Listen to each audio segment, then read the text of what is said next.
Don't let YouTube decide what information you get. That's your choice. YouTube is deleting our videos and cuts you off from a source of honest reporting. Make sure you don't lose access to NTD's news content, and take a quick moment to subscribe to our newsletter so no matter what happens here, you'll keep your access to a trustworthy news source. The Arizona Attorney General is accusing the Justice Department of trying to intimidate parents with its directive to target threats against school boards. The AG suggests it could be an effort to advance elements of critical race theory in school curricula. Arizona Attorney General Mark Brnovich asked U.S. Attorney General Merrick Garland Tuesday to rescind his order to direct federal resources to target threats towards school boards. On Monday, Garland directed the FBI and U.S. attorneys to hold meetings with federal, state, and local law enforcement leaders to discuss ways to combat an alleged spike in threats against school administrators, board members, and teachers. The DOJ will also create a task force to help address the issue. The move was applauded by the president of the American Federation of Teachers, who pointed to threats amid the critical race theory furor. The inclusion of elements of quasi-Marxist critical race theory in school curricula has been a particularly contentious issue at school board meetings nationwide. Fox News reports Brnovich told Garland that Arizona parents are rightly concerned and outraged by CRT being introduced upon their kids, and said the vast majority of parents are protesting in accordance with their constitutional rights. He called DOJ's move a shameful attempt to force CRT upon our impressionable children against the will of local communities. Brnovich continued, "Your letter promotes a false narrative that most people who are against CRT are running afoul of our laws, and it further attempts to intimidate such parents from exercising their right to protest school board actions." Other Republicans such as Governor Ron DeSantis and Senator Josh Hawley have accused the DOJ of trying to intimidate parents into silence. They are feeling worried and intimidated. Tiffany Justice was the school board member in Florida for 4 years. Around 1 year ago, she co-founded Moms for Liberty, a national parents organization that advocates for parental rights. She says parents are feeling intimidated by the DOJ's directive, but says it's only a temporary state. I think it was an act of intimidation. It was meant to try to send a message, the criminalization of dissent. This, that if you don't agree with everything that's happening, that somehow you are a problem or a disruptor and that your voice should be silenced rather than heard. And I don't think parents are going to stand for it. So for a moment, we're going to be intimidated, no doubt. But my message to moms and dads across the country is stand tall, be brave, be joyful warriors. Remember to smile. Remember to engage people in positive conversations, because we really need to start modeling working together. And what better lesson can we show to our children? Justice noted that 2 out of 3 children don't meet reading proficiency standards. Many kids are also struggling with the negative effects and setbacks of remote learning. Justice says parents and school boards need to unite and put the well-being and education of children first. The Japanese government is taking action to cope with the Chinese regime's aggression in Asia. The country stayed strictly defensive after World War II, but its leaders may be thinking about updating their strategy to deter Beijing. On Sunday, a pair of U.S. jets landed on, then launched from the Japanese aircraft carrier GS Izumo. It's a big deal because the Japanese carrier hasn't hosted any fighter jets for over 75 years. The East Asian country's navy was a leading aircraft carrier power during World War II, but since the war, Japan isn't legally allowed to have a military, though it does keep a self-defense force and follows a strictly defensive military strategy. But as the Indo-Pacific region becomes increasingly dangerous due to the Chinese regime's military buildup and activities there, Japanese leaders are rethinking that strategy. Japan recently began talks with the UK to deepen defense relations between the two countries. They have started formal negotiation over the so-called Reciprocal Access Agreement, or RAA. If passed, the deal would smooth out the procedures for joint military operations. The Japanese government is seeking a similar agreement with Australia, which provides for shared military training and operations. Last month, Japan's ground force conducted a nationwide drill for the first time since the Cold War to strengthen its ability to cope with China. Penny Zhou, NTD News. In France, a report that details the Chinese Communist Party's influence operations, including tactics used against the United States, is receiving media coverage. A former top editor at AFP says the findings are terrifying. NTD's David Vives has the story. According to numerous reports, the Chinese Communist Party has been engaging in warfare against the US and other Western countries for many years. This includes not only military warfare, but also economic and psychological warfare. One such report was released 2 weeks ago by a French military think tank. Pierre-Antoine Donnet is the former global editor-in-chief of AFP and an expert on China. He says he was shocked and terrified by what he found in the report, especially the Chinese military's involvement in psychological warfare. The People's Liberation Army, which is the military arm of the Chinese Communist Party, is involved in psychological warfare. The report mentions a 311 military base, or more precisely, Unit 61716, which drives operations such as the so-called public opinion warfare. The report says the Chinese military creates artificial intelligence algorithms that are able to influence public opinion and push CCP narrative. The objective is to manipulate, inside and outside of China, people's notions on the CCP. Outside of China, this war primarily targets Taiwan. The U.S. is also targeted, especially politicians and the military. The report also says the organization of the military base at different levels is monitored by CCP officers or political commissioners. Their role is to orient the action of the chain of command according to CCP objectives and warfare theories. The theories define the narrative of the CCP, and the commissioners monitor their execution. The commissioners are the ones that hold the true power inside the facility, over the different military sections, R&D, equipment, political bureaus, etc. According to the report, the CCP employs at least 2 million Chinese people to monitor the narratives on CCP over the internet full-time, plus another 20 million part-time. This is terrifying. The CCP is trying to create and forge a new world order. Its influence is like an octopus unfurling its tentacles over the globe, trying to spread its sphere of influence and dominate. And this is only psychological warfare, not to mention the role of CCP agents across the globe or other means of influence. David Dives, NTD News. There's been a recall for hundreds of thousands of COVID-19 test kits. If you used an Ellume home kit recently, there's a chance your positive test results were false. NTD's Miguel Moreno has the details. Australian company Ellume is recalling about 427,000 COVID-19 at-home test kits. The test kit maker says they learned their kits were reporting an unusually big number of false positive results. A false positive is what it sounds like. The test says you're positive, but you're not. The FDA also issued an alert. Ellume said this problem was tied to a manufacturing issue, but didn't go into detail. We've seen the same kind of thing happen with vaccines. Gerald Comisiong is the CEO of Todos Medical, a medical diagnostics company. If there are any issues, if someone brings something in from the outside, if some protocol isn't followed, you end up with contamination that can absolutely make tests and other products ineffective. The Biden administration has signed a $231 million agreement with Ellume. According to the Australian company's website, Ellume is supposed to deliver 100,000 tests per month to the U.S. And what do you think the U.S. government should do in light of what's happened? Well, what's clear is that we need more manufacturers in the U.S. of test kits. We need to be self-reliant without having to rely on significant imports.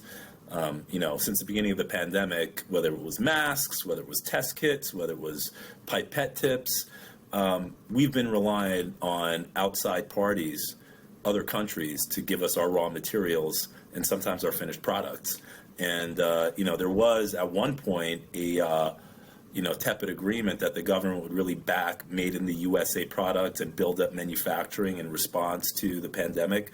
And that really never happened. So I think what the government needs to do is to follow through on their promises of backing the companies that are trying to make things here in America so that we can build up our own product and supply chain.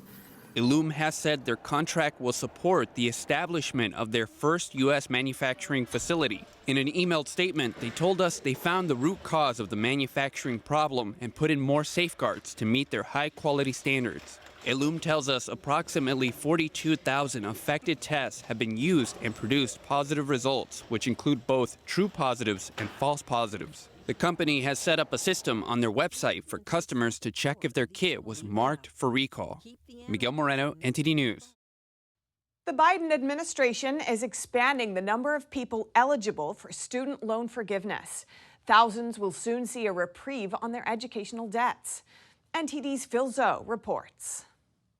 The Department of Education says it plans to help 500,000 students with their loans by updating a student loan forgiveness program that targets public workers like teachers, nurses, and firefighters. Definitely, just do it. Relieve us all. We all need education. It estimates over 20,000 students will have federal loans forgiven right away, totaling almost $2 billion. I would definitely be for more funding for the public sector. Quite a few of my professors are still paying off their student loans. The Education Department said frontline workers deserve it because they've been working at the front lines of the pandemic. But economics professor Richard Vetter disagrees. And it's favoring some student borrowers over others, which is unfair and I think inappropriate. Vetter says the relief comes at a bad time when the country is already in massive debt itself. Giving away more money may make things worse. We spoke to college senior Alejandra, who owes $10,000 in debt. She supports the student relief, but agrees that the tuition and debt is getting too high. So it's just kind of in our, sadly in our DNA to being in debt is kind of the way to get ahead, but that's just unfortunate.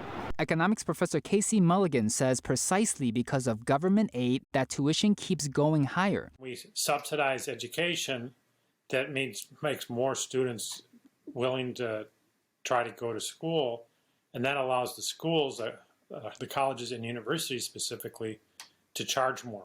Mulligan says when governments take over industries, the outcome is usually disastrous. Student loans need to go back into the private sector where it's done with good service, done more cheaply, more efficiently.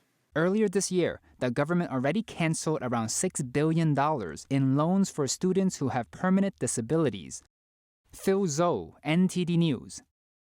Taiwan's defense minister says China will be fully capable of invading Taiwan by 2025. The comment is made amid the highest military tensions between the two in the past 4 decades, and that's due to Beijing's air incursions. China shows no sign of stepping back, but many of Taiwan's residents say they think a war is unlikely. Here's more. China could be capable of mounting a full-scale invasion of Taiwan by 2025. That's what Taiwan's defense minister said on Wednesday, days after record numbers of Chinese warplanes flew into Taiwan's air defense zone. Speaking about invading Taiwan, China does currently possess such capabilities, but we must consider the consequences. Chu noted that Taiwan doesn't want to provoke Chinese attacks, even in response to Beijing's air incursions, but also said if there is a fight, Taiwan will stand on the front lines. Following our judgment, the year 2025 is the year they will have more comprehensive capabilities. Beijing claims the self-governed island as its own territory and blames the U.S. for selling arms to Taiwan. Chinese officials claim the U.S. is making bad choices by helping the island boost defenses. Taiwan residents seem mostly skeptical about possible warfare. One local called Defense Minister Chu's comments unrealistic.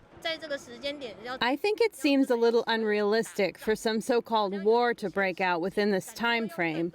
I think there's more that China can do to us, like they can interfere with us economically or mess with Taiwan through other international treaties and use those methods to weaken Taiwan.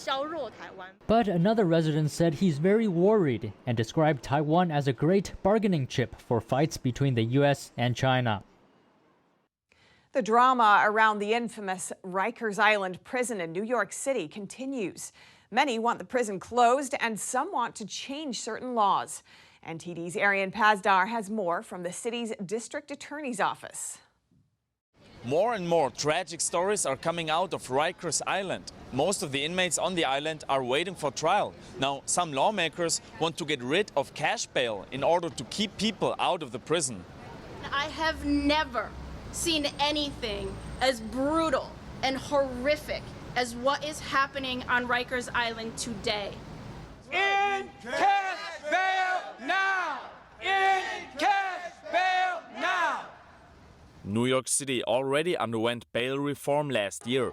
Cash bail was abolished for many crimes and offenders are let go instead. The argument was that it was unfair that people with money had the resources to stay out of jail. Now officials at Wednesday's event want to take it a step further and abolish cash bail for all crimes, including violent ones. According to a New York City police union, because of bail reform, 9 out of 10 people who are arrested with an illegal firearm are released the next day. And 5 out of 10 who pull the trigger will be released back out onto the street as well. That's why many want to keep the cash bail system. Our children are being murdered. Our children are being slaughtered in the street by one another. And there are no consequences. That's Madeline. Her son, an army veteran who served in Afghanistan, was allegedly killed by 4 people. 3 of them are in jail, while 1 was released from Rikers Island because of bail reform.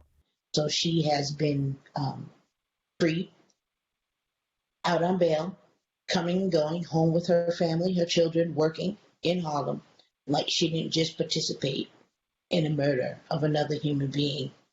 Speakers at the event, however, want to put an end to the cash bail system.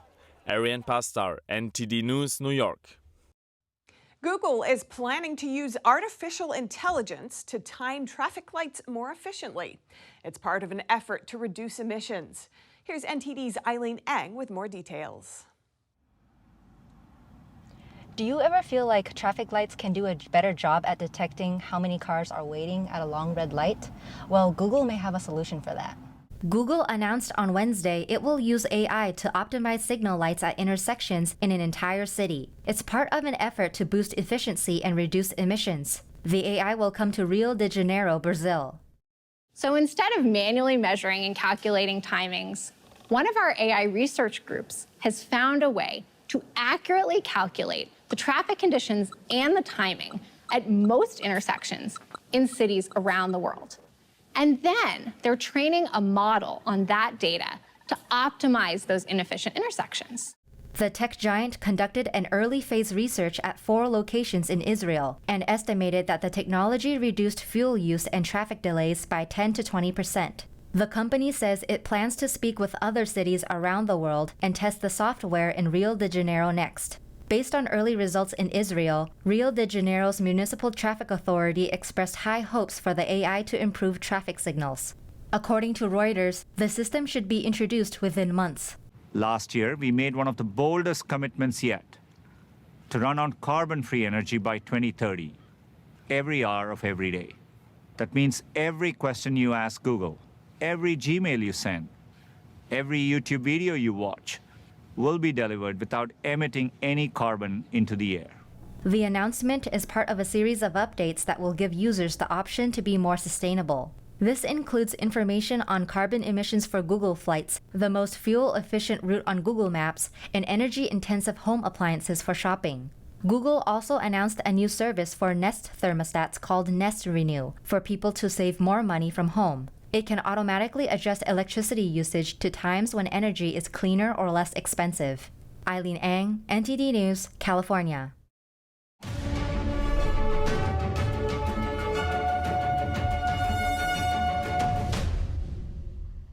Thanks for watching us on YouTube. Don't forget to catch all of our programs on TV. NTD Evening News is on every weekday at 6:30 p.m. Find your local NTD channel at ntd.com/TV.